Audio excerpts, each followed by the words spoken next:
Narayankhed police వారి విజ్ఞప్తి. దసరా పండుగ రాబోతుంది కాబట్టి అందరూ దసరా పండుగని ప్రశాంతమైన వాతావరణంలో జరుపుకోవాలి. తల్లిదండ్రులు పిల్లల్ని సెలవుల సమయంలో బయటకు పంపించకుండా జాగ్రత్త తీసుకోవాలి.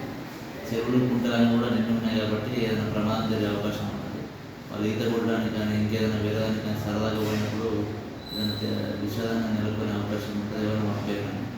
అదేవిధంగా ఈ బైక్స్ మీద కూడా తిరుగుతూ ఉంటారు. మైనర్స్కి బైక్ ఇచ్చి ఎవరు కూడా కేసులలో ఇరుక్కుందని చెప్పి సూచన చేయడం జరుగుతుంది. మైనర్స్కి చిన్నపిల్లలకి బైక్ ఇచ్చి వాళ్ళు పోయి అతివేగంగా పోయి తెలియకుండా ఎవరికైనా ప్రమాదం చేసే అవకాశం ఉంటుంది. కాబట్టి ఎవరు కూడా పిల్లలకు బండి ఇవ్వద్దు.